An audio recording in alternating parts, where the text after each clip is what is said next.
Sige, ibili mo na yan. Bagay na bagay sa'yo ang ginto. Mas kumikinang ang balat mo kaysa sa kahit anong alahas. Ang boses ni Frylan ay kasing lamig ng hanging nanggagaling sa aircon, ngunit ang mga salitang yon ay parang mga bubog na bumaon sa pandinig ni Leila. Sa labas ng pintuan, nakatayo ang babaeng halos hindi na makahinga sa pagod. Ang kanyang suot na kupas na duster ay basang-basa ng pawis, dumidikit sa kanyang katawang, tila unti-unti nang tinutunaw ng hirap. Sa kanyang mga kamay, maingat niyang tinitimbangan ang isang supot ng bibingka na mainit-init pa, nakabalot sa dahon ng saging na naglalabas ng halimuyak ng gata at nasunog na asukal. Iyon ang paborito ni Frylan.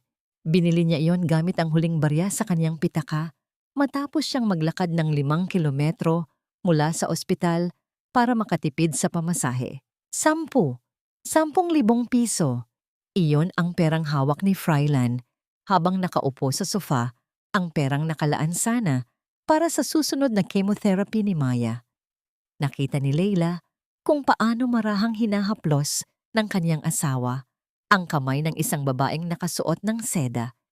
Isang estrangherang ang bango ay amoy mamahaling rosas. Malayo sa amoy ng gamot at paghihirap na dala-dala ni Leila.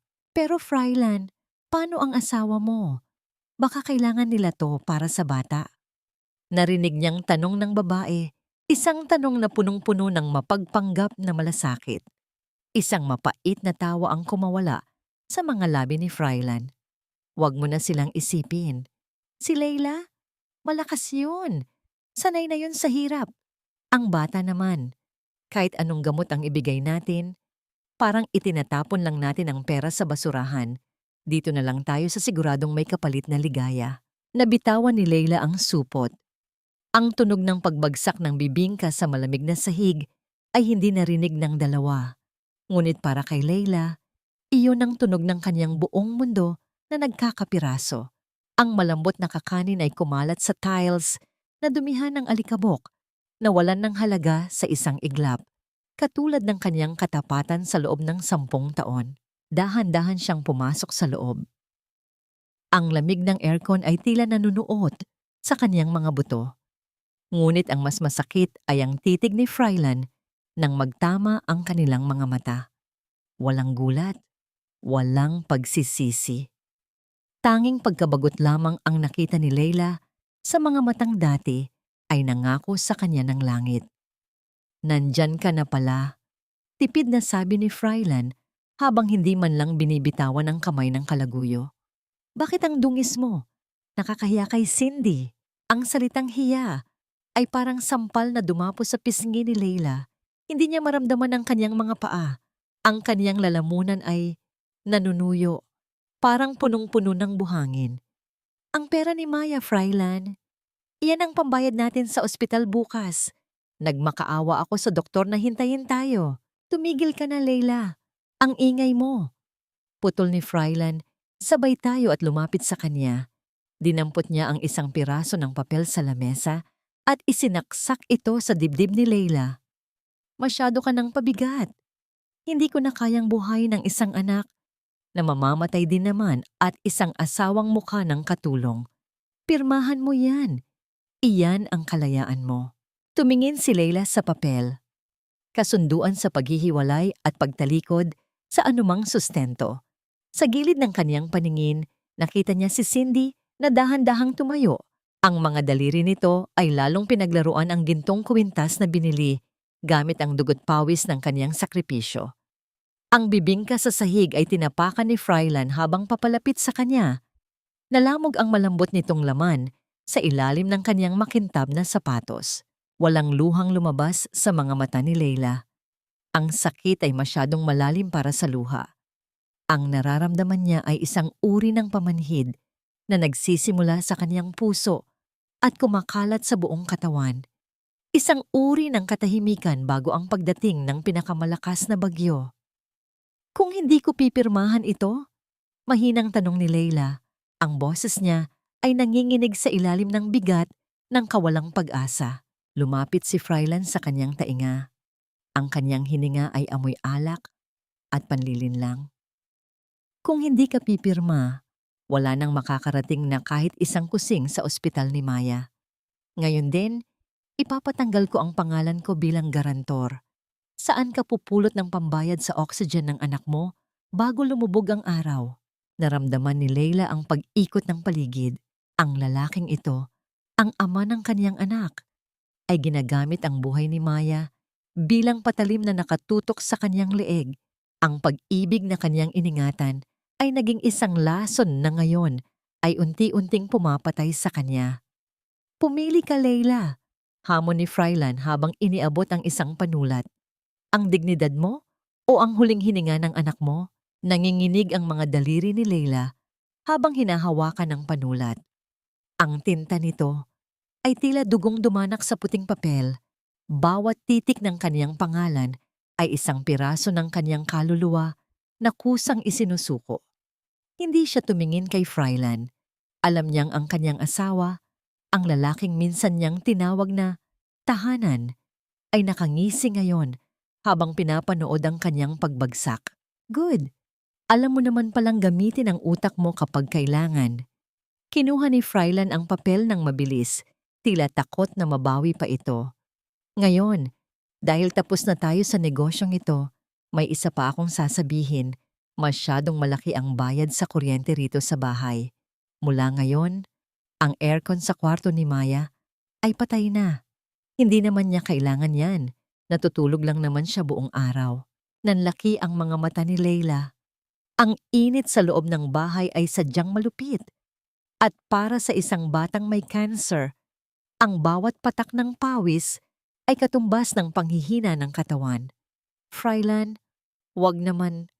Kahit ang bata na lang ang itira mo, hindi niya kakayanin ang init. Utang na loob, Leila. Huwag kang mag-inarte. Bulyaw ni Frylan, ang kaniyang boses ay umaling-awngaw sa malinis na dingding ng sala. Lahat ng meron ka. Mula sa duster na suot mo hanggang sa huling butil ng kanin na isinusubo niyo ng anak mo, galing sa akin. Masyado na akong naging mabait sa'yo sa loob ng maraming taon. Utang mo sa akin ang buhay mo, kaya huwag kang magdidikta sa kung paano ko gagastusin ang pera ko. Lumapit si Cindy. Ang kaniyang mga takong ay lumilikha ng matigas na tunog sa sahig habang nilalampasan ang nadurog na bibingka. Kinuha niya ang isang mamahaling baso ng tubig at tiningnan si Leila mula ulo hanggang paa. You know, Leila, if I were you, aalis na lang ako. You're just making it harder for everyone. Look at you. You look like a ghost. Nakakasira ka ng mood sa bahay na to. Hindi sumagot si Leila. Tinalikuran niya ang dalawa at pumasok sa madilim na kwarto ni Maya. Ang tanging liwanag na natitira ay ang mula sa buwan na sumisilip sa bintana. Ang kanyang anak ay mahimbing na natutulog. Ang kanyang maputlang balat ay basang-basa ng pawis. Narinig ni Leila ang tuyot na tunog ng pagpihit ng switch ng ilaw mula sa labas. Pinatay na ni Frylan ang main breaker para sa bahaging iyon ng bahay. Naupo si Leila sa tabi ng kama. Dinampot niya ang isang lumang pamaypay na yari sa anahaw. Sa bawat kumpas ng kanyang kamay, tila hinihiwa ng hangin ang kanyang puso. Ang dilim ay naging saksi sa kanyang tahimik na pagtangis. Walang tunog ang kanyang pag-iyak, tanging ang mainit na likido lamang na dumadaloy sa kanyang pisngi at pumapatak sa kanyang mga hita ang nagpapatunay na siya ay buhay pa. Patawarin mo ako, Maya, bulong niya sa wikang Tagalog na tila isang panalangin. Patawarin mo ang nanay dahil naging mahina ako, pero pangako hindi kita hahayaang mawala. Sa gitna ng kaniyang paghihirap, isang kakaibang bagay ang napansin ni Leila. Sa ilalim ng kama, may isang maliit na supot ng gamot na hindi niya pamilyar. Kinuha niya ito at tiningnan sa ilalim ng liwanag ng buwan. Walang pangalan ng botika, tanging isang maliit na papel na may nakasulat na, para sa paggaling ng bata. Sino ang magbibigay nito? Ang tanging nakakaalam ng kalagayan nila ay ang mga taong nasa loob ng bahay na ito at malinaw na wala silang pakialam. Isang bahagi ng kaniyang isipan ang natakot. Ngunit ang mas malaking bahagi ay naramdaman ang isang kakaibang init, isang maliit na ningas ng pag-asa sa gitna ng nagyayelong kawalan. Ngunit ang katahimikan ng gabi ay biglang binuwag ng malakas na tawanan mula sa kabilang silid. Narinig ni Leila ang pagbukas ng pinto ng kanilang master bedroom, ang silid kung saan siya natulog sa piling ni Frylan sa loob ng 10 taon. "Frylan, hindi ba rito natutulog ang asawa mo?" Narinig niyang tanong ni Cindy. Ang boses ay puno ng mapang-uyam na kagalakan. "Wala na akong asawa rito, Cindy. Isang katulong na lang ang nakatira sa sala simula ngayon," sagot ni Frylan. Pagkatapos ng ilang sandali, narinig ni Leila ang kalansing ng susi. Ang pinto ng kwarto ni Maya ay biglang bumukas. Nakatayo roon si Frylan. Hawak ang isang unan at kumot na galing sa kanyang sariling kama. Inihagis niya ang mga ito sa paanan ni Leila. "Labas," utos ni Frylan. Ang kaniyang mga mata ay walang kasing lamig. "Diyan ka sa sala matulog. Masyadong masikip ang bahay na ito para sa isang taong wala namang silbi. Mula ngayon, ang kwartong ito ay magiging storage room na lang at ikaw, matutulog ka kung saan ka nararapat. Sa sahig." Tumingin si Leila kay Maya, pagkatapos ay kay Frylan. Ang hiya na kanina ay nagpapababa sa kanya ay unti-unting napapalitan ng isang bagay na mas matigas kaysa sa bakal. Hindi siya sumagot. Dahan-dahan niyang binuhat ang kanyang nanghihinang anak. Pinalibutan ito ng kanyang mga bisig at lumabas ng kwarto nang hindi tumitingin sa asawa. Habang naglalakad siya patungo sa sala, narinig niya ang tunog ng pagsara at paglock ng pinto ng kanilang dating silid. Doon, sa gitna ng sala, sa ibabaw ng matigas at malamig na tiles, inilapag ni Leila ang kanyang anak. Sa bawat segundo ng gabing iyon, habang hinihimas niya ang buhok ni Maya sa dilim, isang plano ang nagsisimulang mabuo sa kanyang isipan. Isang planong hindi lamang para sa kaligtasan, kundi para sa isang paghihiganti na kasing pait ng bibingka na tinapakan sa putikan. Ang gabi ay hindi nagdala ng katahimikan. Sa halip, ito ay nagdala ng isang dambuhalang unos. Ang hangin ay humahampas sa mga bintana, tila mga kuko ng halimaw, na gustong pumasok at lamunin ang anumang natitirang init sa loob ng bahay. Sa gitna ng sala, nakayakap si Leila kay Maya. Ang sahig ay kasing lamig ng bangkay at ang bawat patak ng ulan sa bubungan ay tila baon ng martilyo sa kanyang sentido. Naramdaman ni Leila ang biglang panginginig ni Maya. Hindi ito panginginig dahil sa ginaw. Ito ay panginginig ng isang katawang unti-unti nang sinusukuan ng lakas. Hinawakan ni Leila ang noo ng anak. Nagbabaga, ang init ni Maya ay tila gustong sunugin ang palad ni Leila. "Maya! Maya, anak, gising!" Bulong niya. Ang boses ay basag at puno ng takot. Ngunit ang bata ay nananatiling nakapikit. Ang kanyang paghinga ay mababaw at mabilis, tila isang ibong naghihingalo. Tumakbo si Leila sa pinto ng master bedroom. Kinalampag niya ito ng buong lakas. Ang kanyang mga palad ay namumula na, ngunit wala siyang pakialam. "Frylan! Frylan, buksan mo to! Si Maya!" Ang taas ng lagnat niya. "Kailangan nating dalhin siya sa ospital ngayon din." Matagal bago bumukas ang pinto. Lumabas si Frylan na nakasuot ng seda na pantulog.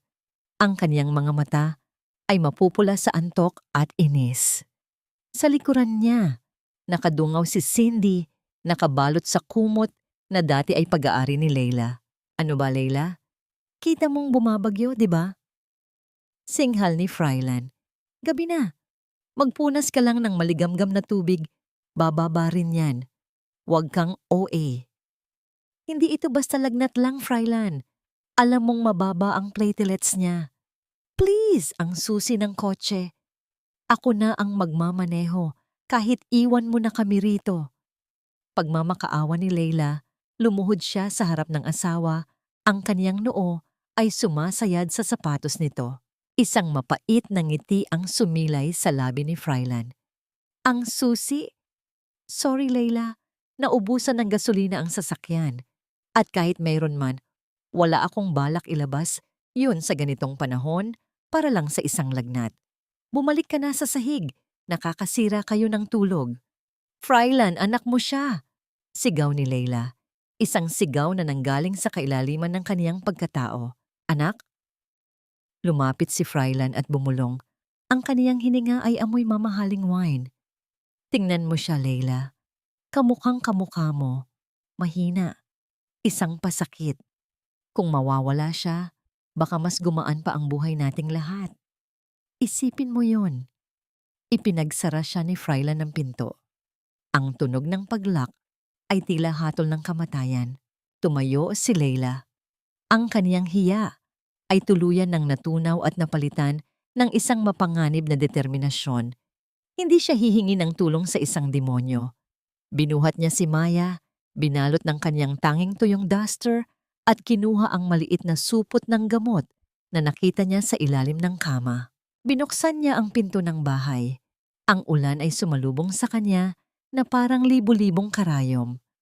Ang dilim ng gabi ay nakakatakot, ngunit mas nakakatakot ang manatili sa loob ng bahay na yon. Tumakbo siya palabas ng gate. Ang kanyang mga paa ay lumulubog sa putik. Bawat hakbang ay isang pakikipagbuno sa kamatayan. Tulungan niyo kami. Tulong! Sigaw niya sa gitna ng bagyo. Ngunit ang kanyang boses ay nilalamon ng ugong ng hangin. Ang kalsada ay walang tao. Ang mga ilaw sa poste ay pundi na. Habang tumatakbo, naramdaman ni Layla ang pagbigat ng katawan ni Maya.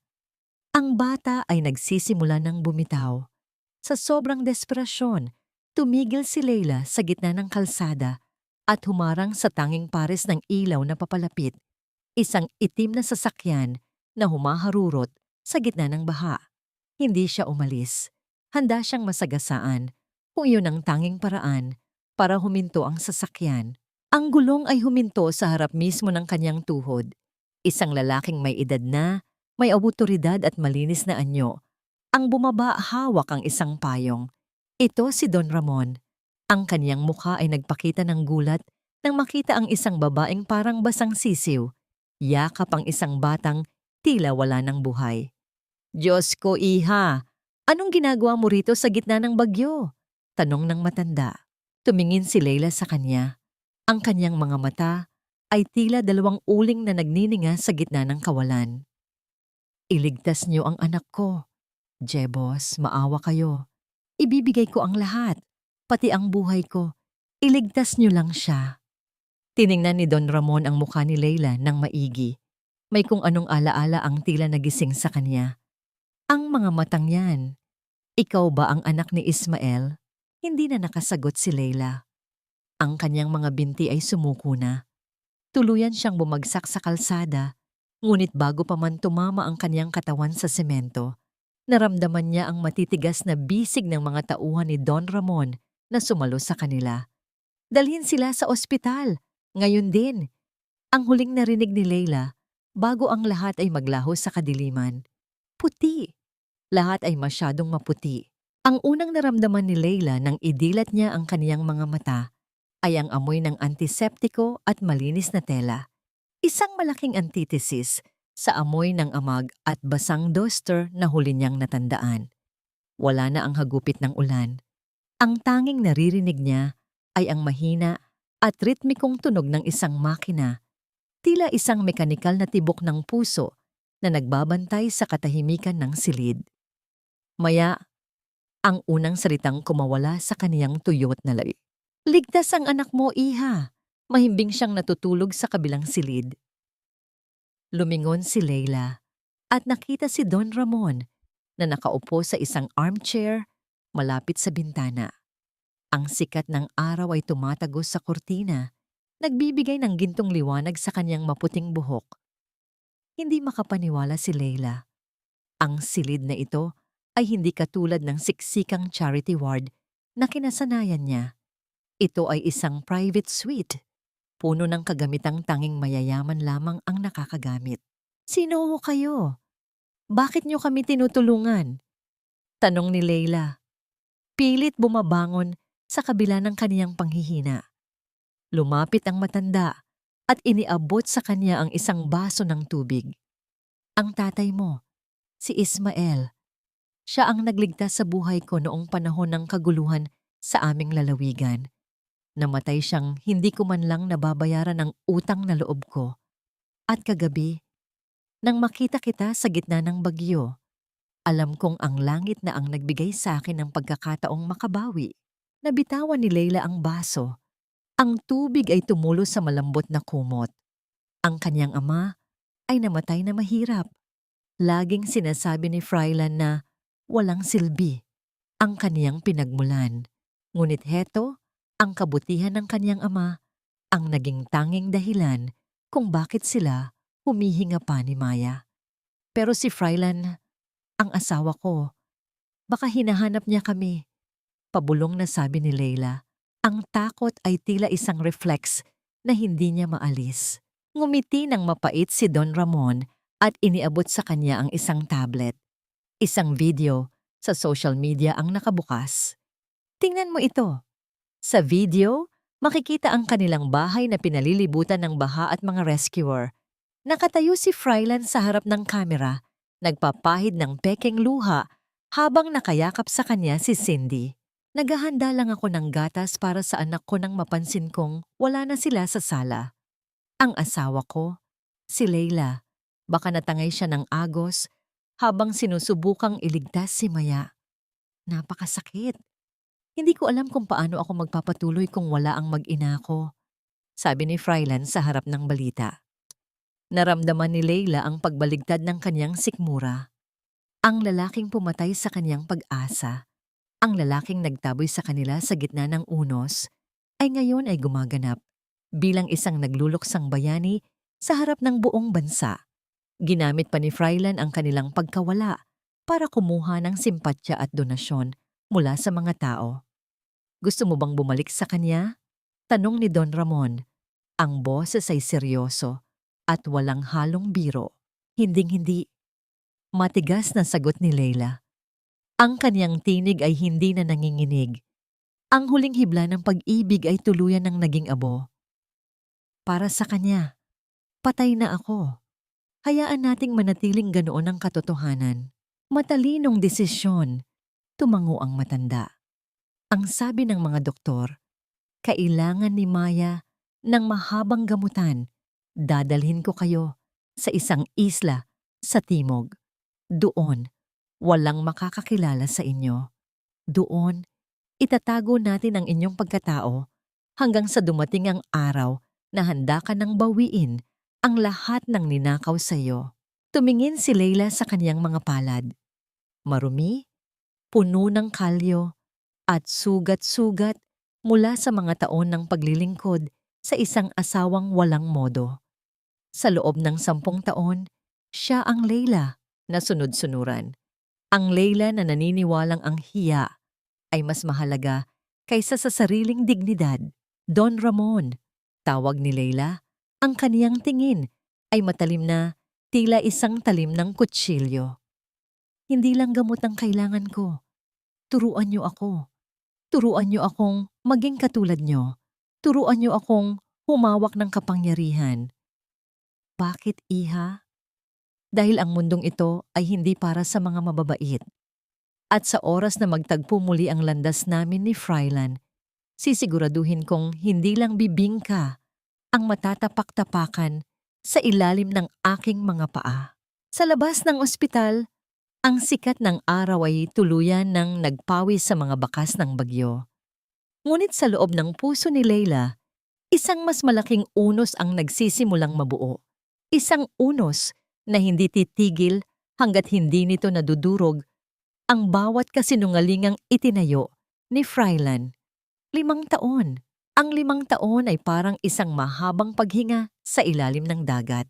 Sa maliit at pribadong isla ni Don Ramon sa dulo ng Palawan, ang hangin ay laging amoy asin at tuyong dahon ng pandan. Malayo ito sa amoy ng usok at panis na pangarap sa Manila. Dito, ang tanging ingay na naririnig ni Leila ay ang banayad na paghampas ng mga alon sa pampang at ang tawa ng kaniyang anak na si Maya na unti-unti nang nagkakaroon ng kulay sa mga pisngi. Nakatayo si Leila sa harap ng isang malaking salamin sa loob ng kaniyang silid. Hawak niya ang isang matalim na gunting. Tiningnan niya ang kaniyang refleksyon, ang kaniyang buhok na abot hanggang baywang, ang buhok na laging hinahaplos ni Frylan noon habang nangangako ng katapatan, ang buhok na naging saksi sa kaniyang bawat pagyuko at pagluha. Sa isang mabilis na paggalaw, narinig ang pagputol ng talim sa makapal na hibla. Hindi ito mabilis na proseso. Bawat gupit ay tila pagpunit sa isang pahina ng kaniyang lumang buhay. Ang mahahabang hibla ng itim na buhok ay dahan-dahang nalaglag sa sahig, tila mga patay na ahas na wala na ngayong kamandag. Nang matapos siya, ang babaeng nasa salamin ay hindi na si Leila. Ang kaniyang buhok ay maikli na ngayon, hanggang balikat lamang na nagbibigay diin sa kaniyang matangos na ilong at mas tumalim na panga. Wala na ang bakas ng pagod. Ang kaniyang mga mata ay hindi na sumasamo. Ang mga ito ay malamig na ngayon, tila dalawang perlas na nanggaling sa kailaliman ng dagat. "Tapos na ba, Iha?" Narinig niyang tanong ni Don Ramon mula sa pintuan. "Opo, Don Ramon. Wala na ang huling alaala ng babaeng nagmakaawa sa ulan," sagot ni Leila habang hindi inaalis ang tingin sa salamin. "Good, because today your real education begins."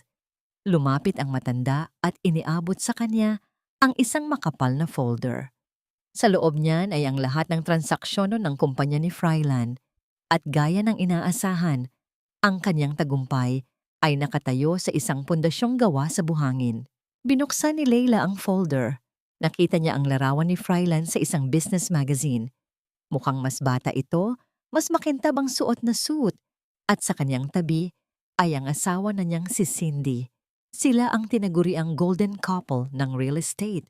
Ang kumpanya nila, ang F&C Legazpi Developments, ay lumalago gamit ang mga donasyong nakolekta mula sa trahedyang sinapit ng kanyang mag-ina. Ginamit niya ang kamatayan namin para makuha ang tiwala ng mga investors. Ginamit niya ang sakit ni Maya para magmukhang santo, bulong ni Leila. Naramdaman niya ang pamilyar na init ng gigil sa kanyang dibdib. Ngunit hindi na ito ang galit na nakakasunog. Ito ay galit na nakakapag-isip. Utang na loob ang puhunan niya sa madla, Leila. Kaya utang na loob din ang gagamitin natin para pabagsakin siya, sabi ni Don Ramon. Sa loob ng susunod na 2 taon, aaralin mo ang bawat galaw ng merkado. Magiging kanang kamay kita sa aking mga negosyo sa Singapore at Europe. Walang makakakilala sa iyo bilang si Leila. Ikaw na si Liana, ang aking tanging tagapagmana. Liana, pag-uulit ni Leila.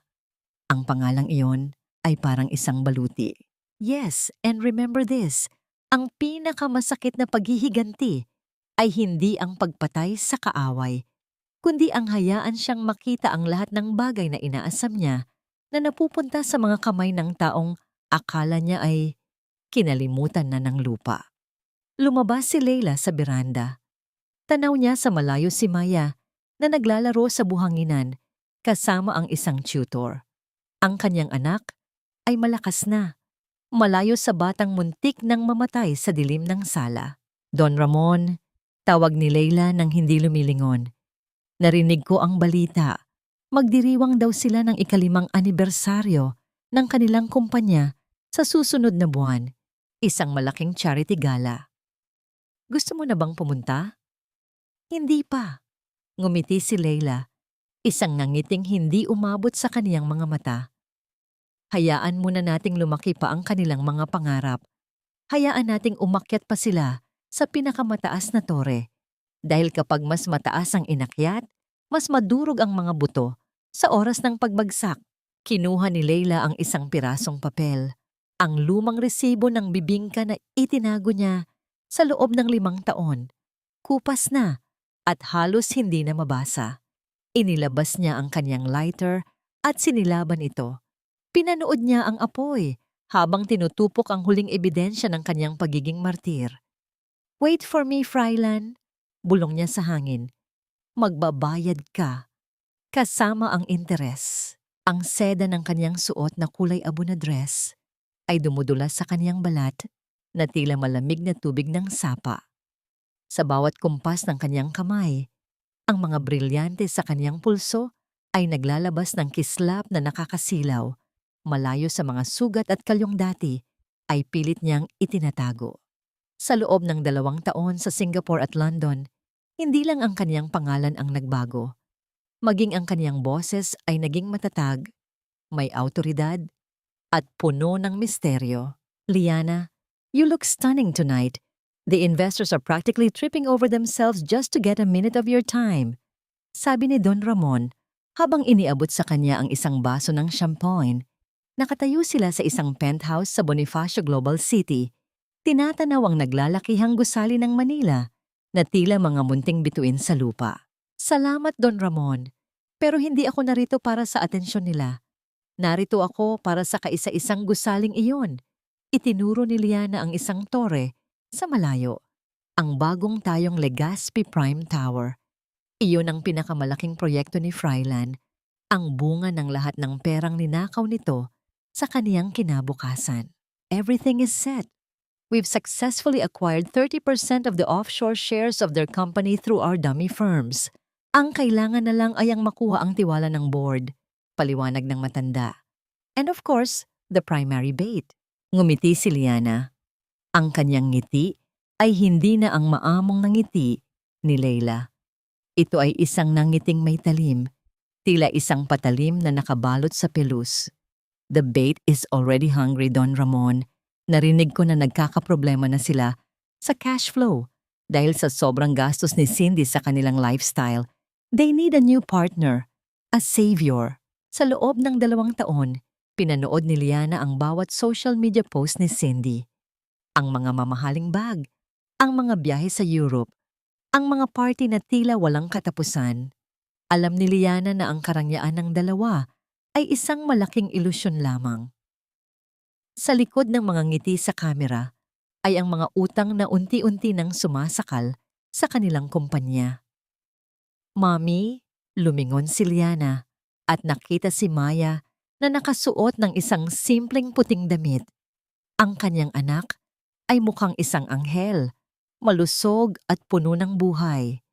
Wala na ang maputlang kulay ng kaniyang balat.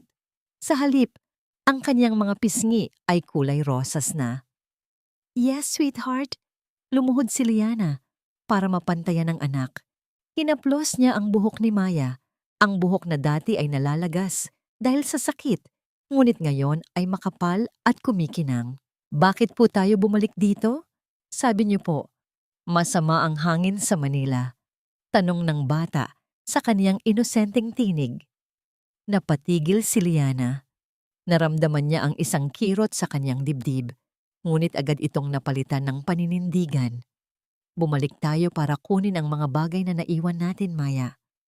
At para ipakita sa kanila na ang mga taong tinatapak-tapakan ay marunong ding lumipad. Hindi naiintindihan ni Maya ang lahat, ngunit tumango siya at niyakap ang kanyang ina. Sa yakap na yon, lalong tumibay ang loob ni Liana. Ang kanyang paghihiganti ay hindi lang para sa kanyang sarili. Ito ay para sa bawat luhang pumatak sa mata ni Maya noong mga gabing wala silang ilaw at pagkain. Ihanda mo na ang sasakyan, Don Ramon, sabi ni Liana habang tumatayo. May dadaluhan tayong charity event bukas.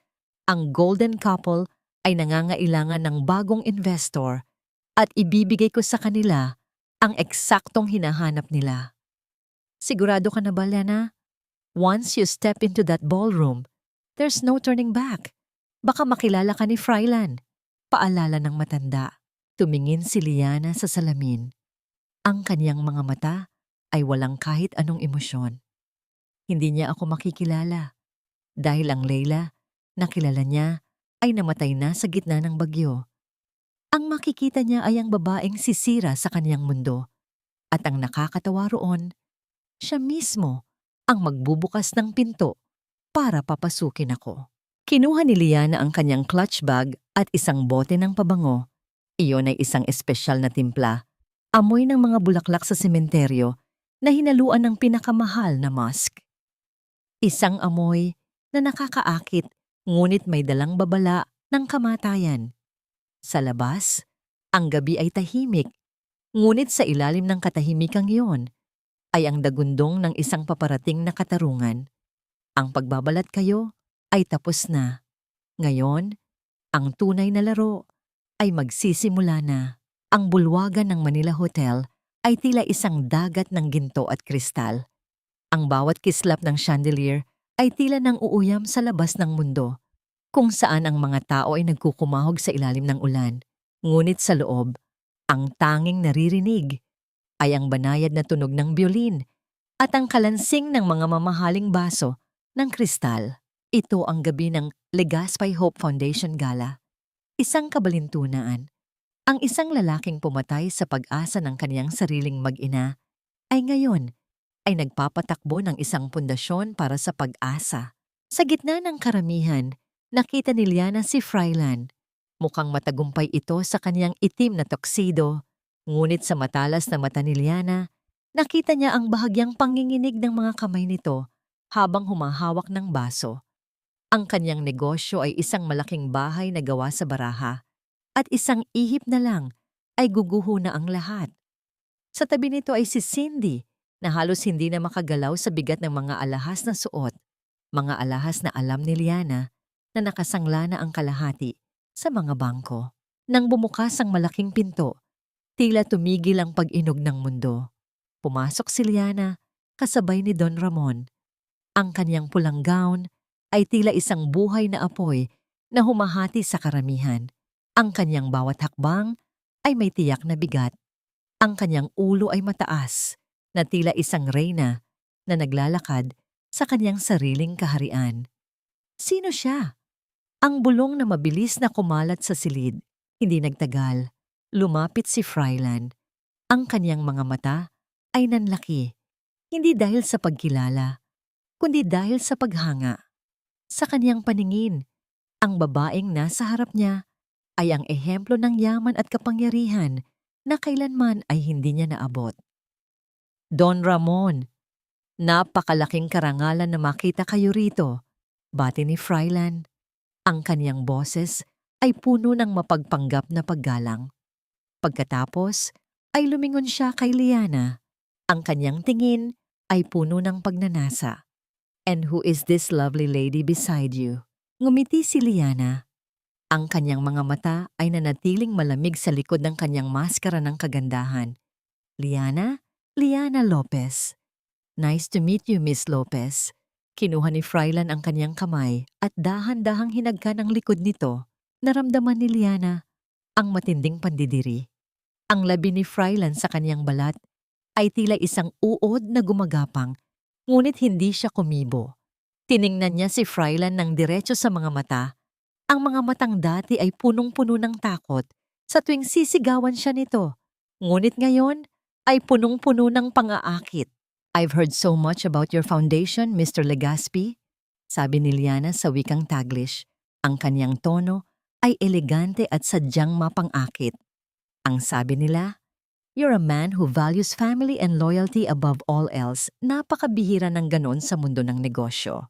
Bahagyang napaubo si Frylan, tila nabulunan sa sariling kasinungalingan. Ah yes, my family is my life.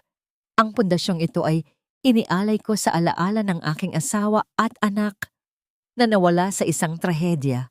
It's a very painful topic, but it drives me to help others.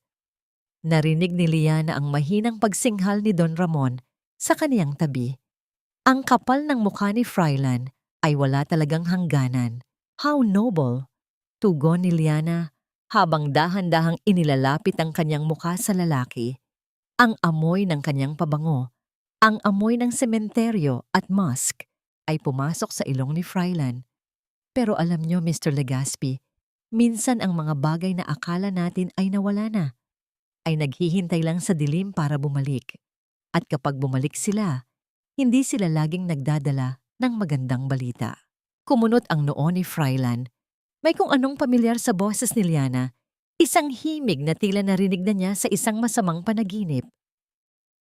May May sinasabi ba kayo, Miss Lopez?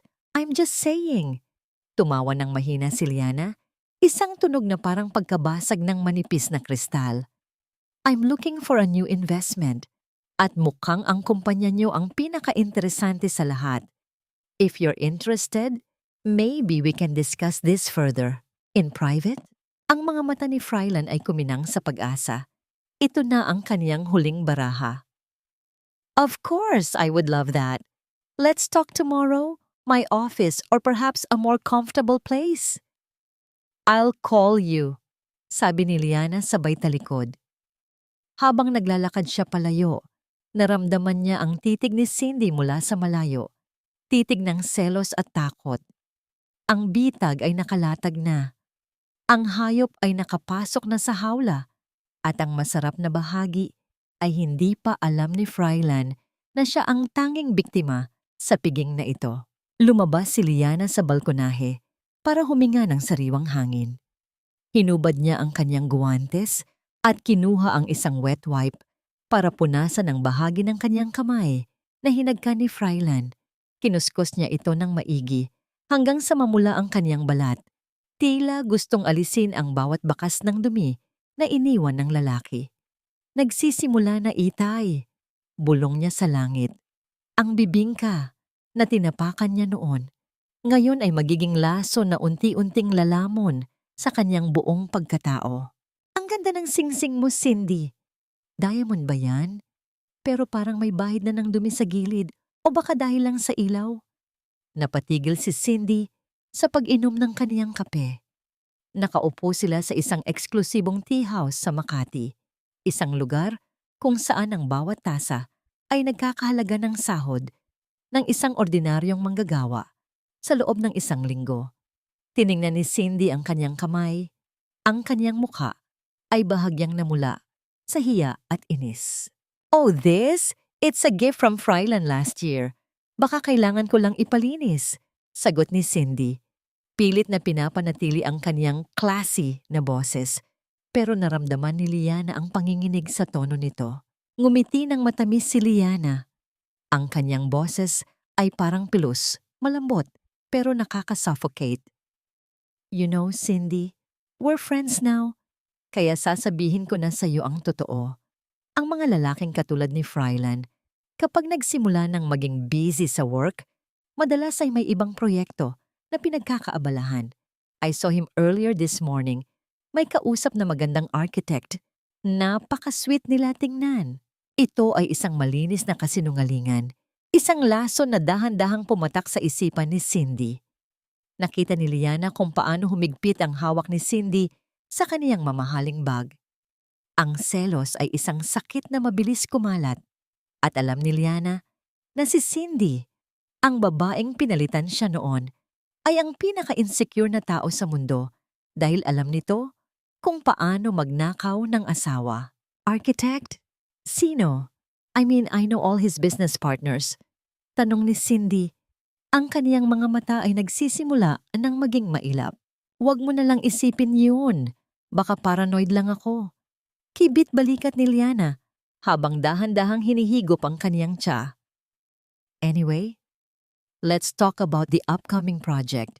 Masyadong malaki ang New Eden Resort project ko. Sinabihan ko si Frylan na kailangan niya ng mas malaking capital kung gusto niyang maging lead partner. It's a multi-billion deal, Cindy. Imagine, you'll be the queen of Philippine real estate. Ang mga mata ni Cindy ay kuminang sa kasakiman. Billion? Frylan didn't tell me it was that big. Maybe he wants to surprise you. O baka naman, ayaw niyang malaman mo kung saan nanggagaling ang pera. Huling hirit ni Liana bago siya tumayo. I have to go. My driver is waiting. See you at dinner. Iniwan ni Liana si Cindy na tuliro. Ang kanyang isipan ay puno ng hinala at ambisyon. Ito ang unang hakbang, ang sirain ng tiwala sa loob ng kanilang tahanan. Ang mismong tiwalang kinalimutan nila noong sinira nila ang pamilya ni Leila. Nang hapong iyon, sa opisina ni Frylan, ang atmosfera ay mas mabigat. Nakaupo si Liana sa harap ni Frylan. Ang kaniyang mga binti ay magkapatong. Ang kaniyang presensya ay tila sumasakop sa buong silid. Liana, I've checked the proposal. The returns are incredible. Sabi ni Frylan, ang kaniyang boses ay puno ng excitement. Pero ang kailangan mong initial investment ay masyadong mataas. My liquid assets are currently tied up in the Prime Tower. I understand, Frylan. Tugon ni Liana, dahan-dahang inilalabas ang isang dokumento mula sa kaniyang folder. Ang tunog ng papel na dumudula sa lamesa ay tila isang hatol. But this is a once-in-a-lifetime opportunity. Don Ramon is also looking at this. Kung hindi mo kayang tapatan ang kaniyang share, mapipilitan akong ibigay ang lead position sa iba. No, wait! Mabilis na sabi ni Frylan. Hindi niya kayang pakawalan ang pagkakataong ito, lalo na't ang kaniyang kumpanya ay inanganganib na talagang malubog. May paraan pa. I have properties, very valuable ones. Like what? The house in Forbes Park. It's fully paid. At meron pa akong isang rest house sa Tagaytay. Sabi ni Frylan. Ang kaniyang boses ay walang bakas ng pag-aalinlangan. Naramdaman ni Liana ang isang matalim na kislap ng galit sa kaniyang puso. Ang bahay sa Forbes Park, ang bahay kung saan niya inalagaan si Maya sa gitna ng hirap, ang bahay kung saan siya itinapon ni Frylan sa sala na parang basura.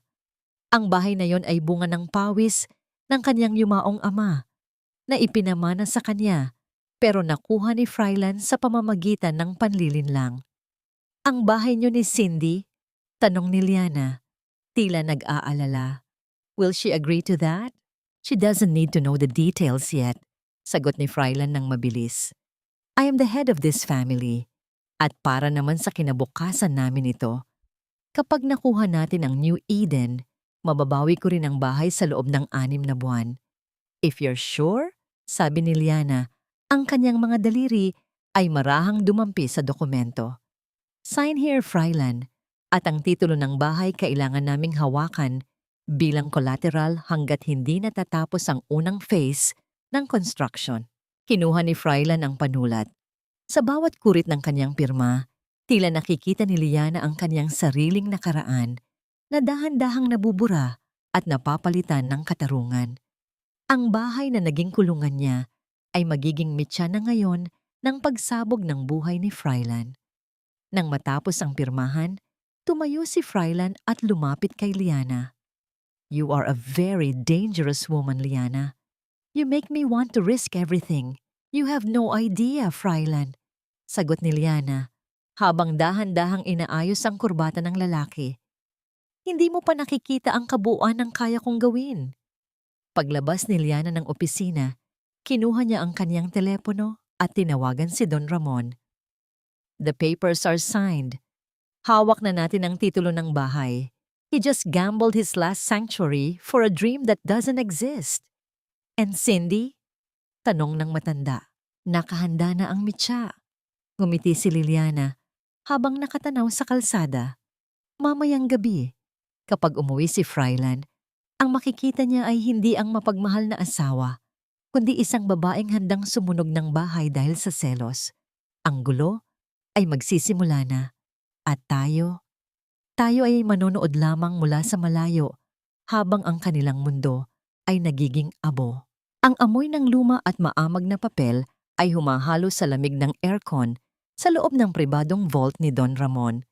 Sa harap ni Liana, nakalatag ang mga dokumentong matagal nang nakatago sa ilalim ng mga kasinungalingan ni Frylan. Mga papel na may mga lagdang tila mga uod na gumagapang sa puting pahina. Dahan-dahan niyang hinawakan ng isang lumang medical report ng kanyang ama, si Ismael. Ang kanyang mga daliri ay nanginginig nang mabasa ang nakasulat. Ang gamot na dapat ay nagligtas sa kanyang ama mula sa atake sa puso ay sadyang pinalitan ng isang placebo. At ang pirma sa likod ng transaksyong yon, walang iba, kundi si Frylan Legaspi. Hindi lang niya ninakaw ang kumpanya. Pinatay niya ang itay, bulong ni Liana. Ang kanyang boses ay halos hindi marinig, ngunit ang bigat nito ay sapat na para yanigin ang buong silid. Naramdaman ni Liana ang isang matinding sikip sa kanyang dibdib, isang uri ng puot na mas masakit pa kaysa sa gutom na naranasan niya noon.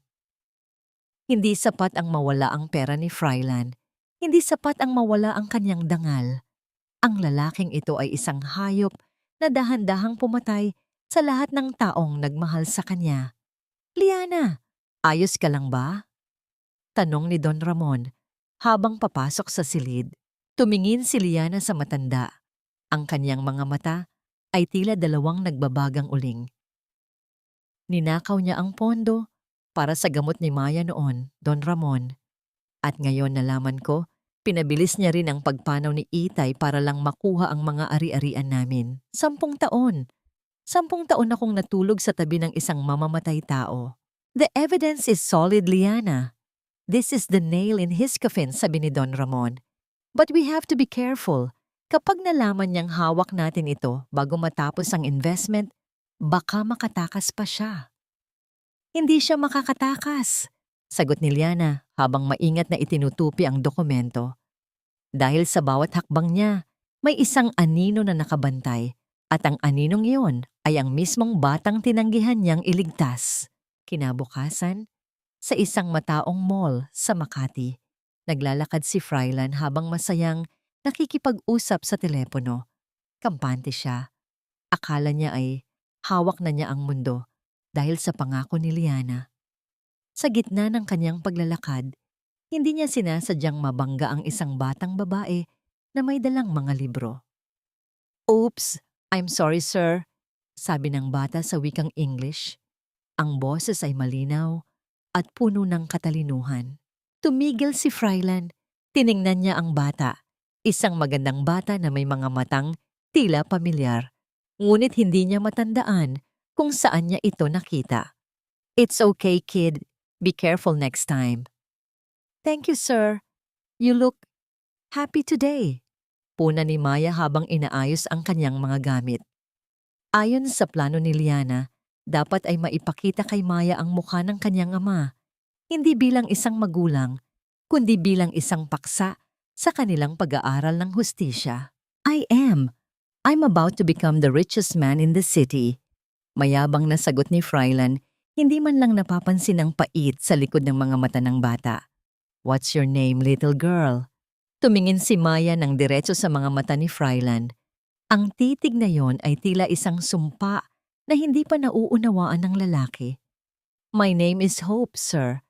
At sabi ng mami ko, ang mga taong masyadong mataas ang lipad, madalas ay hindi napapansin ang bangin sa tapat nila. Natawa si Fryland, isang tawang puno ng kayabangan. "Smart kid. Sige Hope, go back to your mom." Hindi alam ni Fryland na sa malayo, nakatayo si Liana sa likod ng isang malaking haligi, pinapanood ang bawat segundo ng kanilang pagkikita. Naramdaman ni Liana ang kaniyang kalamnan na humihigpit. Gusto niyang sumugod at isampal kay Fryland ang lahat ng dokumentong hawak niya, ngunit pinigilan niya ang kaniyang sarili. "Enjoy the view, Fryland," bulong ni Liana, habang pinagmamasdan ng kaniyang asawa na naglalakad palayo sa kanilang anak. Dahil yan na ang huling pagkakataon na makakaamoy ka ng laya. Ang batang tinawag mong pabigat ay ang siyang huling mukhang makikita mo bago ka mabulok sa dilim. Biglang tumunog ang telepono ni Liana. Isang mensahe mula kay Cindy. "Fryland is hiding something from me. I saw the bank statements. We need to talk, Liana, now." Isang mapait na ngiti ang sumilay sa labi ni Liana. Ang mga bahagi ng kanyang plano ay dahan-dahang naglalapat, tila isang puzzle na nabubuo sa gitna ng isang madugong labanan. Ang katotohanan ay tila putik, Fryland, sabi ni Liana sa kanyang sarili. Akala mo ay malinis ka na, pero kapag natuyo na ito, doon mo makikita kung gaano kadumi ang kinalalagyan mo. Ang gabi ng kaarawan ni Cindy ay binalot ng isang mapanlinlang na katahimikan. Sa loob ng isang eksklusibong function room sa Makati, ang bawat lamesa ay napapalamutian ng mga puting rosas, ang paboritong bulaklak ni Cindy. Ngunit ang mga ito ay tila mga bulaklak sa isang punerarya sa paningin ni Liana. Nakaupo si Liana sa tapat ni Fryland, habang sa kabilang dulo ng restaurant ay mag-isang naghihintay si Cindy sa isang lamesang kaniyang ipinareserve. Hindi alam na ang kaniyang asawa ay nasa iisang gusali lamang, kasama ang babaeng unti-unting nagnanakaw ng kaniyang buhay. "You look breathtaking tonight, Liana," sabi ni Frylan.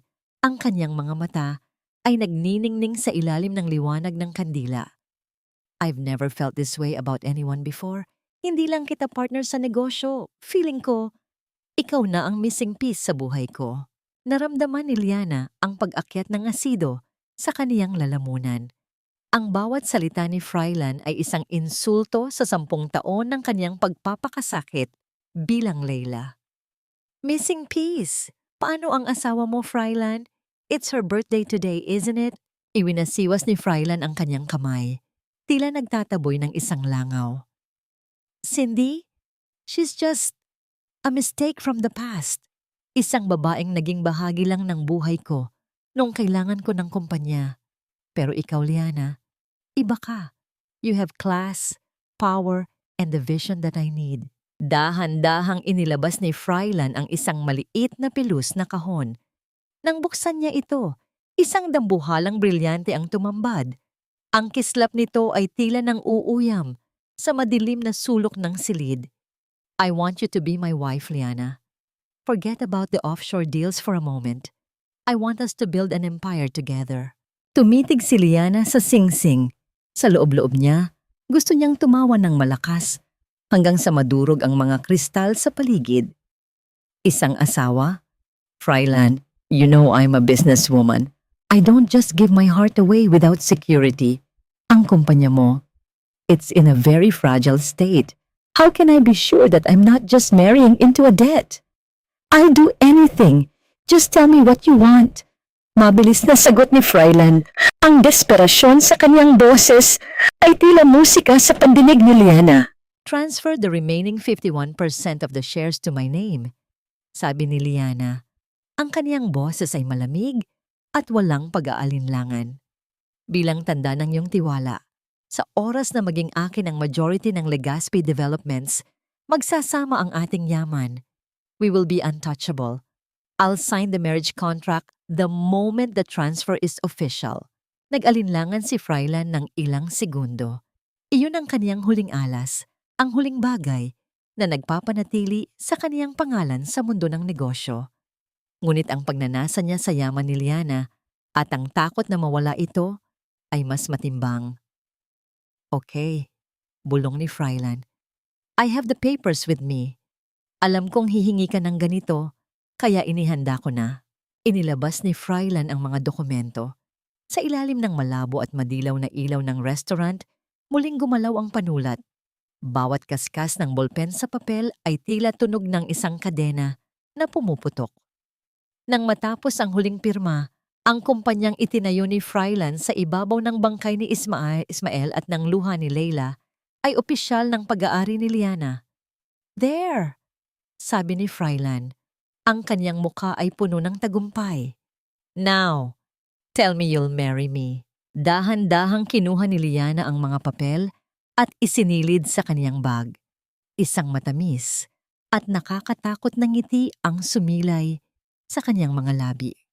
"You know, Frylan, may isang bagay akong hindi nasabi sa'yo." "Ano yon?" Hindi nakasagot si Liana dahil sa biglang pagbukas ng pinto ng kanilang private room.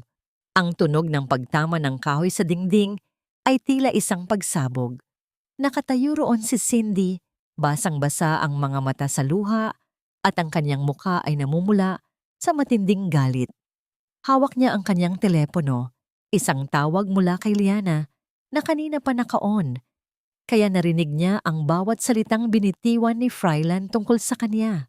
"You animal!" sigaw ni Cindy. Ang kanyang boses ay pumiyok sa tindi ng emosyon. "Isang pagkakamali lang pala ako? Matapos kitang tulungan na itago ang lahat ng baho mo? Matapos nating planuhin kung paano mo dahan-dahang papatayin ang asawa mo sa pamamagitan ng stress at kawalan ng pera?"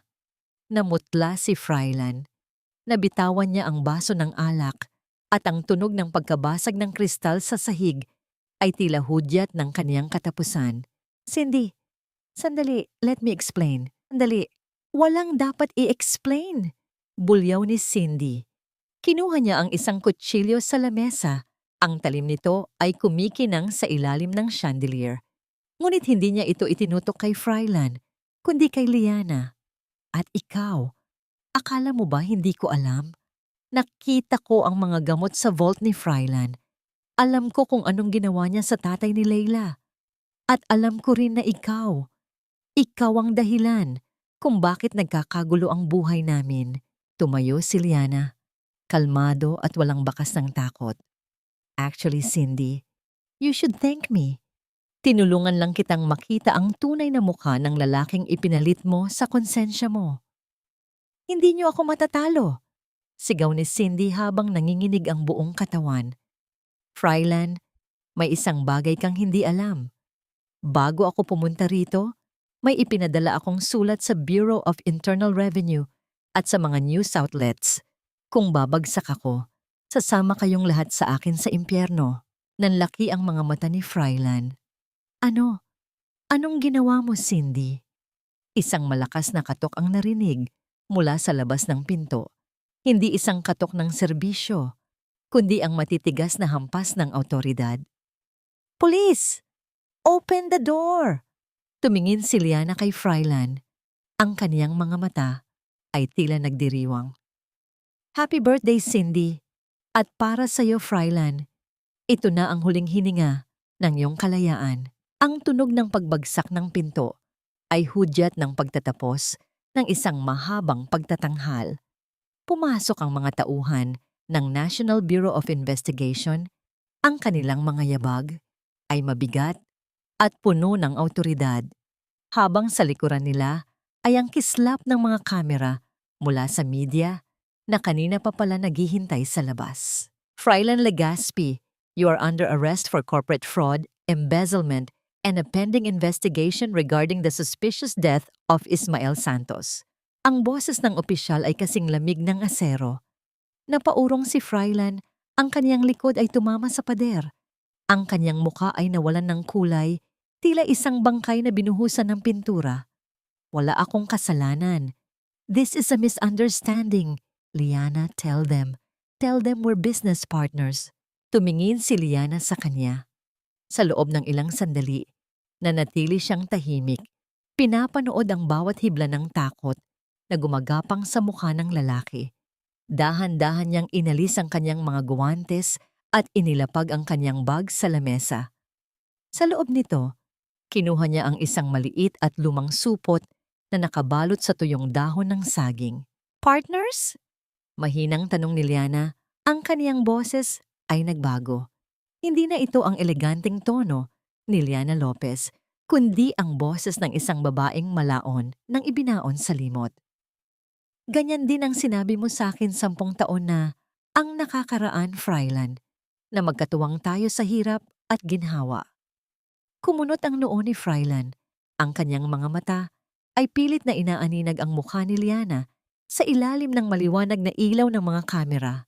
Ano? Anong sinasabi mo? Lumapit si Liana hanggang sa maramdaman ni Frylan ang kaniyang hininga. Naaalala mo ba ang gabing bumabagyo? Ang gabing ipinagpalit mo ang buhay ng anak mo para sa isang pirasong gintong kwintas? Ang gabing tinapakan mo ang bibingka na binili ko para sa'yo sa gitna ng gutom? Napatigil si Frylan. Nanlaki ang mga mata at bahagyang nanginig ng mapansin ang maliit na nunal sa gilid ng leeg ni Liana, ang markang pamilyar sa kanya. Layla? Hindi. Akala ko wala ka na. Nakita ko sa balita na wala kayo sa dagat. Ang Layla na kilala mo ay matagal nang pinatay ng iyong kalupitan, Frylan, sabi ni Layla. Ang kanyang boses ay puno ng katarungang tila nang galing sa langit. Ang nasa harap mo ngayon ay ang katarungang ipinagkait mo sa amin.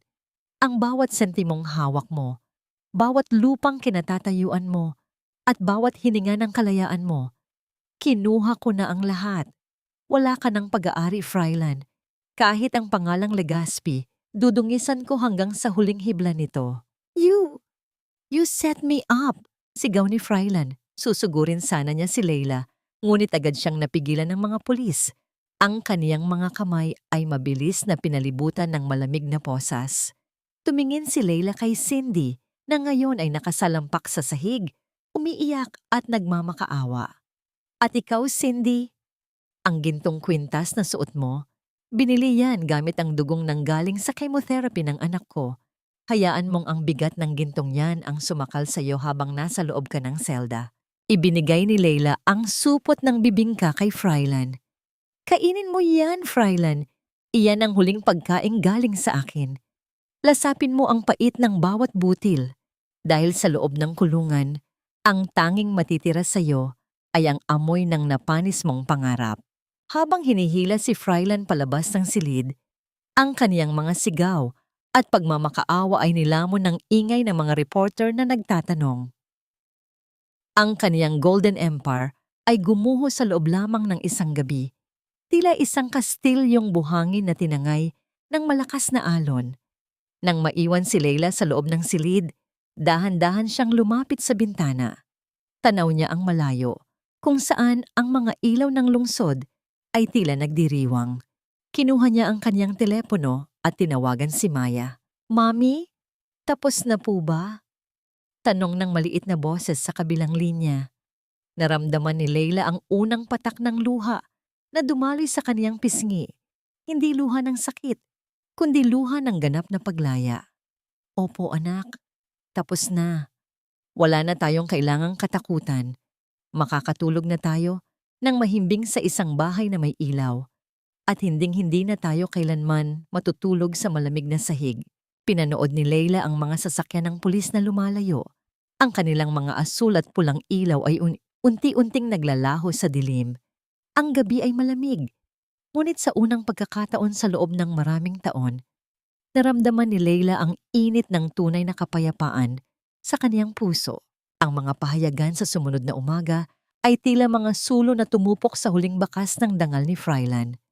Sa bawat kanto ng Maynila, ang mukha niya ay nakabalandra sa mga tabloid at screen ng telebisyon, hindi na bilang isang matagumpay na negosyante, kundi bilang isang magnanakaw at mamamatay tao. Ang bansag na golden couple ay naging scam of the century. Sa loob ng isang masikip at maalinsangang selda sa krame, nakaupo si Frylan sa isang sementadong higaan. Ang hangin ay amoy ihi at kalawang. Walang aircon. Ang tanging nagpapagalaw sa hangin ay isang maliit na electric fan na may ngay at tila hihinto na sa bawat ikot. Ang pawis ay tumatagaktak sa kaniyang noo, humahalo sa kaniyang luha at dumi ng kaniyang suot na kulay kahel na uniforme. Narinig niya ang tunog ng pagpihit ng bakal na pinto. Ang yabag ng mga sapatos na gawa sa mamahaling balat ay umalingaw-ngaw sa pasilyo. "May bisita ka, Legazpi," sabi ng gwardiya. Inangat ni Frylan ang kanyang ulo. Nanliit ang kanyang mga mata nang makita si Leila. Nakatayo ito sa kabilang panig ng rehas, presko sa kanyang puting blazer, walang kahit isang butil ng pawis. Ang kanyang presensya ay tila isang malamig na simoy ng hangin na kailanman ay hindi na mararanasan ni Frylan. "Leila, Leila, maawa ka." Gumapang si Frylan patungo sa rehas. Ang kanyang mga kamay ay pilit na gustong humawak sa laylayan ng damit ng asawa. "Patawarin mo ako. Nagawa ko lang naman yun dahil sa pressure ng negosyo. Si Cindy. Si Cindy ang nag-udyok sa akin sa lahat. Siya ang may gusto ng mamahaling buhay." Tiningnan siya ni Leila nang may halong pandidiri. "Huwag mong ituro sa iba ang dumi na ikaw mismo ang gumawa, Frylan. Ang pressure sa negosyo ay hindi dahilan para patayin ang sarili mong biyenan at saktan ang sarili mong anak. Babaguhin ko ang lahat. I'll give you everything back." Pagsusumamo ni Frylan ang kaniyang boses ay pumiyok sa desperasyon. "Wala ka nang ibibigay, Frylan. Dahil sa oras na ito, ang lahat ng bank accounts mo ay frozen na. Ang bahay sa Forbes Park, nabawi ko na sa ilalim ng pangalan ni Maya. Ang kumpanya mo, isinasa ilalim na sa liquidation para bayaran ang lahat ng taong niloko mo." Bawat salita ni Leila ay parang isang sampal na nagpapabagsak sa balikat ni Fryland. May isang bagay pa akong gustong sabihin sa'yo, dagdag ni Leila habang inilalabas ang kanyang tablet. Ipinakita niya ang isang video ni Maya. Ang bata ay tumatakbo sa isang malawak na hardin, tumatawa, at masiglang kumakanta. Tingnan mo siya, Fryland. Iyan ang batang sinabi mong mamatay din naman, kaya hindi dapat aksayahan ng pera. Ngayon, siya ang tagapagmana ng lahat ng bagay na pinagpatayan mo para makuha. At ikaw, mamamatay kang mag-isa sa loob ng seldang ito na walang nakakaalam kung anong petsa na. Hayop ka, Leila! Pagsisisihan mo to! Biglang nagbago ang anyo ni Fryland. Ang kaniyang pagmamakaawa ay naging galit. Hinampas niya ang rehas. Ang tunog ng bakal sa bakal ay umalingaw-ngaw sa buong piitan. Wala kang utang na loob. Kung hindi dahil sa akin, wala ka sa kinalalagyan mo ngayon. Tama ka. Tumango si Leila. Ang kanyang mukha ay nanatiling kalmado. Kung hindi dahil sa kalupitan mo, hindi ko matututunang maging matatag. Kaya salamat, Fryland. Salamat dahil ipinakita mo sa akin na ang isang ina ay kayang maging demonyo para lang protektahan ang kaniyang anghel. Tinalikuran na siya ni Leila. Habang naglalakad siya palayo, narinig niya ang mga hiyaw ni Fryland. Mga sigaw ng pagmumura na kalaunan ay naging mga hagulgol ng isang talunan. Sa labas ng presinto, nakita ni Leila si Cindy na isinasakay din sa isang police car. Ang kaniyang dating marangyang buhok ay magulo na. Ang kaniyang maskara ay kumalat sa kaniyang mukha tila mga itim na sugat. Nang magtama ang kanilang mga mata, mabilis na nag-iwas ng tingin si Cindy. Ang hiya ay tuluyan ng lumamon sa kanyang pagkatao. Sumakay si Leila sa kaniyang sasakyan. Doon, sa katahimikan ng kaniyang sariling mundo, huminga siya ng malalim. Ang amoy ng kaniyang pabango ay hindi na amoy ng sementeryo. Ito ay amoy na ng bagong silang na umaga. Tapos na ang lahat, Itay. Bulong niya sa hangin. Ang hustisya ay hindi na isang pangarap. Ito na ang ating katotohanan. Pinaandar niya ang sasakyan at iniwan ang madilim na gusali ng piitan. Sa kanyang harapan, ang kalsada ay malawak at maliwanag. Tila isang bagong pahina ng buhay na wala ng bahid ng laso ni Fryland. Ang amoy ng disinfectant at chlorine sa loob ng National Center for Mental Health ay tila sumasakal sa bawat alaala ng karangyaan. Dito, ang mga dingding ay hindi gawa sa marmol, kundi sa sementong pininturahan ng puti na unti-unti nang nagbabakbak. Walang mga chandelier, tanging ang mga fluorescent light na aandap-andap at naglalabas ng nakakangilong tunog ng kuryente. Nakatitig si Fryland sa kawalan. Ang kanyang mga mata, na dati ay puno ng kasakiman, ay tila dalawang basong basag. Walang laman, walang buhay. Ang kanyang mga labi ay mabilis na gumagalaw, bumubulong ng mga pangalang tila mga multong humahabol sa kanya. Leila, ang bibing ka. Mainit pa. Huwag mong tapakan. Napatigil si Leila sa pintuan. Suot niya ang isang asul na dress na kasing kulay ng langit matapos ang bagyo. Tiningnan niya ang lalaking dati ay naging sentro ng kaniyang mundo. Ngunit sa halip na galit, ang naramdaman niya ay isang malalim at malamig na katahimikan. Ang gigil ay napalitan na ng isang uri ng pagpapakasakit na tila isang sugat na tuluyan ng natuyo. Nandito ako, Fryland. Mahinang sabi ni Leila. Dahan-dahang lumingon si Fryland. Nang makita niya si Leila, ang kanyang buong katawan ay nanginginig. Sinubukan niyang tumayo, ngunit ang kanyang mga binti ay tila gawa sa malambot na kandila. Leila, ikaw ba yan? Patawarin mo ako. Ang itay mo. Hindi ko sinasadya. Kailangan ko lang ng pera para sa atin. Ang boses ni Fryland ay parang isang gasgas na plaka. Paulit-ulit at nakakaawa. Hindi para sa atin, Fryland. Para sa'yo. Pagtatama ni Leila. Lumapit siya at inilapag ang isang maliit na kahon sa lamesang gawa sa bakal. Sa loob nito ay ang huling piraso ng kanilang nakaraan, ang kanilang larawan sa araw ng kasal. Ang larawan kung saan si Leila ay nakangiti ng tapat, habang si Frylan ay nakatingin na sa ibang direksyon. Hindi ako naparito para patawarin ka. Pagpapatuloy ni Leila habang kinukuha ang isang lighter. Naparito ako para palayain ang sarili ko mula sa iyo. Ang pagpapatawad ay para sa mga taong may pagsisisi, ngunit ang katarungan ay para sa mga taong biktima. Sinilaban ni Leila ang gilid ng larawan. Pinanood niya kung paano dahan-dahang nilalamon ng apoy ang kaniyang puting belo, ang tuksido ni Frylan at ang kanilang mga pekeng pangako. Ang usok ay umakyat patungo sa kisame, dala ang huling bakas ng lason na sumira sa kaniyang kabataan. Goodbye, Frylan. Sa mundong ito, tapos na ang ating kwento. At sa susunod na buhay, sana ay hindi na magtagpo ang ating mga kaluluwa. Lumabas si Leila nang hindi lumilingon. Sa labas ng ward, iniabot sa kanya ng isang nurse ang isang sobrang luma. Ma'am, may iniwan po ang isang matandang lalaki para sa inyo. Sabi niya, ibigay daw po ito kapag natapos na ang lahat. Binuksan ni Leila ang sobre.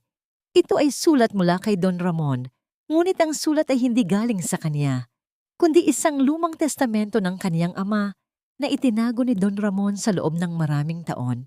Sa loob ng sulat, nalaman ni Leila ang isang katotohanang yumanig sa kaniyang pagkatao. Ang lupang kinatatayuan ng Legazpi Tower ay hindi kailanman naging pag-aari ng kumpanya. Ito ay isang lupang nakapangalan kay Maya mula pa nung ipanganak ito. Isang sikretong handog ng kaniyang itay na hindi nakuha ni Frylan dahil sa kaniyang kamangmangan sa batas. Lumipas ang 2 pang taon. Ang hangin sa Tatagaytay ay laging amoy pine trees at sariwang kape. Sa isang malawak na hardin na nakaharap sa Bulkang Taal, isang malaking banner ang nakasabit. The Ismael Santos Foundation, Healing for Mothers and Children. Nakatayo si Leila sa harap ng entablado. Ang kaniyang balat ay kumikinang sa ilalim ng sikat ng araw. Hindi dahil sa mamahaling cream, kundi dahil sa tunay na kaligayahan. Sa kaniyang tabi, si Maya ay nakasuot ng kaniyang school uniform, hawak ang isang medalya. Ang bata ay malusog, masigla, at ang kaniyang mga mata ay puno ng pangarap. Mommy, look! I'm top of my class again! Sigaw ni Maya habang tumatakbo patungo sa kanya. Niyakap ni Leila ang anak ng mahigpit. Proud na proud si Mommy sa'yo, Maya. Darating ang araw, ikaw naman ang gagamot sa mga batang nangangailangan. Sa pagtitipong iyon, naroon ang mga kababaihang katulad ni Leila noon, mga inang biktima ng pang-aabuso, mga inang nawalan ng pag-asa. Binibigyan sila ni Leila ng bagong simula, ng trabaho, at ng dignidad na kailanman ay hindi na mananakaw ng kahit sinong lalaki. Don Ramon, salamat sa lahat, sabi ni Leila nang lapitan siya ng matanda. Wala akong ginawa, Leila. Ikaw ang nagligtas sa sarili mo. Ang katarungan ay hindi lang ang pagpapakulong sa masama, kundi ang pagpapakita na kaya nating mamuhay ng mas matagumpay kaysa sa kanila. Sagot ni Don Ramon. Habang lumulubog ang araw, naglalakad si Leila sa dalampasigan ng isang malapit na lawa. Sa kaniyang isipan, ang bawat hirap ay naging isang mahalagang aral. Wala na ang amoy ng bibingka na tinapakan sa putik. Ang tanging nararamdaman niya ay ang dampi ng malamig na tubig sa kanyang mga paa at ang mainit na kamay ni Maya na nakahawak sa kanya. Isang lalaki ang lumapit sa kanya. Isang abogadong tumulong sa kanya sa lahat ng kaso laban kay Frylan. Isang lalaking may mabubuting mata at tapat ng ngiti. The foundation is doing great, Leila. You should take a break. Maybe dinner tonight? Tanong nito sa wikang Taglish. Ang kaniyang boses ay puno ng respeto. Ngumiti si Leila. Hindi ito ang nangiti ng paghihiganti. Ito ay isang nangiting bukas sa posibilidad ng bukas. Maybe, let's see. Ang buhay ay hindi na isang karera para sa paghihiganti. Ang buhay ay isa ng mahabang kanta ng paghilom. Sa bawat hininga ni Leila, alam niyang ang kanyang itay ay nakangiti mula sa itaas. Masaya na ang kanyang anak at apo ay malaya na sa wakas. Ang init ng hapon sa tapat ng Quiapo Church ay nanunuot sa balat. Dala ang halo-halong amoy ng usok ng sasakyan, tirang pagkain sa kalsada, at ang halimuyak ng mga sampagita. Sa gilid ng bangketa, isang lalaki ang nakaupo sa ibabaw ng maruming karton. Ang kanyang buhok ay mahaba at malagkit sa dumi. Ang kanyang balbas ay tila pugad ng alikabok at ang kanyang suot na damit ay basahan na kung ituring ng mga dumadaan. Ito si Frylan. Wala na ang kintab ng kanyang mga sapatos, wala na ang bango ng mamahaling alak. Ang kanyang mga kamay, na dati ay pumipirma ng mga bilyon-bilyong kontrata, ay nanginginig na ngayon habang humahawak ng isang plastik na baso. Naghihintay ng barya mula sa mga taong hindi man lang siya tinitingnan. Sa kaniyang kandungan, may isang piraso ng tuyong dahon ng saging, isang alaala ng bibingka na naging huling hantungan ng kaniyang katinuan. Madalas siyang kausapin ng sarili. Tinatawag ang mga pangalang matagal nang ibinaon ng panahon. Isang makintab na itim na sasakyan ang dahan-dahang huminto sa tapat ng simbahan. Ang salamin nito ay madilim, tila isang pader na naghihiwalay sa dalawang magkaibang mundo. Bumukas ang pinto at lumabas ang isang babaeng ang ganda ay tila sikat ng araw sa gitna ng ulan. Si Leila. Nakatayo siya roon. Hawak ang kamay ni Maya na ngayon ay isang dalaga na at may bitbit na mga supot ng pagkain para sa mga mahihirap. Ang bawat hakbang ni Leila ay puno ng grasya. Ang kanyang presensya ay nagbibigay ng pag-asa sa mga taong nasa paligid niya. Napatingin si Frylan. Sa isang iglap, tila bumalik ang kanyang alaala. Ang kanyang mga mata ay nanlaki. Ang kanyang tuyot na labi ay sinubukang bumuo ng isang salita. Leila, ngunit ang boses niya ay nilamon ng ingay ng mga deip at bus. Sinubukan niyang tumayo, ngunit ang kanyang panghihina ay tila isang tanikala na humihila sa kanya pabalik sa putikan. Napatingin si Leila sa direksyon niya. Ang kanilang mga mata ay nagtagpo sa loob ng isang segundo. Walang galit sa mga mata ni Leila, walang paghihiganti. Ang tanging nakita ni Frylan ay ang kawalan ng pakialam, ang pinakamasakit na uri ng hustisya. Para kay Leila, ang lalaking nasa harap niya ay isa na lamang estranghero, isang anino ng nakaraang hindi nakarapat-dapat pang sulyapan. Binigyan ni Maya ng isang balot ng pagkain ng bata sa tabi ni Frylan, ngunit hindi niya tiningnan ang kanyang ama. Hindi niya ito kilala. Para sa kanya, ang kanyang ama ay ang alaala ng isang bayani na itinuro ng kanyang ina. Hindi ang halimaw na nakaupo sa sahig. Tara na, Mommy. Baka mahuli tayo sa blessing ng bagong hospital wing, sabi ni Maya sa kanyang masiglang Taglish. Yes, sweetheart. Let's go. Sagot ni Leila. Ang kanyang boses ay kasing tamis ng tagumpay. Sumakay silang muli sa sasakyan. Habang umaandar ang kotse, pinanood ni Frylan ang paglayo nito. Ang alikabok na iniwan ng gulong ng sasakyan ni Leila ay dahan-dahang dapo sa kanyang mukha. Iyon na lamang ang tanging bagay na natira sa kanya mula sa babaeng minsan niyang sinira. Ang alikabok ng kanyang sariling pagkatalo. Ang katarungan ng langit ay hindi laging dumarating sa pamamagitan ng kidlat. Minsan, ito ay dumarating sa katahimikan ng isang buhay na maunlad, habang ang masama ay hinahayaang mabuhay sa gitna ng kaniyang sariling impyerno, ang impyerno ng pagsisisi na wala ng patutunguhan. Sa huling sandali, tumingin si Leila sa rearview mirror. Nakita niya ang kaniyang sariling refleksyon, isang babaeng nagmula sa alabok, ngunit ngayon ay nagniningning na tila ginto. Ngumiti siya, hinawakan ang kamay ng kaniyang anak, at tuluyan ng iniwan ang madilim na kanto ng kaniyang nakaraan. Sa wakas, ang bawat luha ay natuyo na. Ang bawat sugat ay naghilom na. At ang pangako ng isang bukas na walang lason ay hindi na lamang isang pangarap, kundi isang katotohanan kasing tatag ng lupang kanyang kinatatayuan.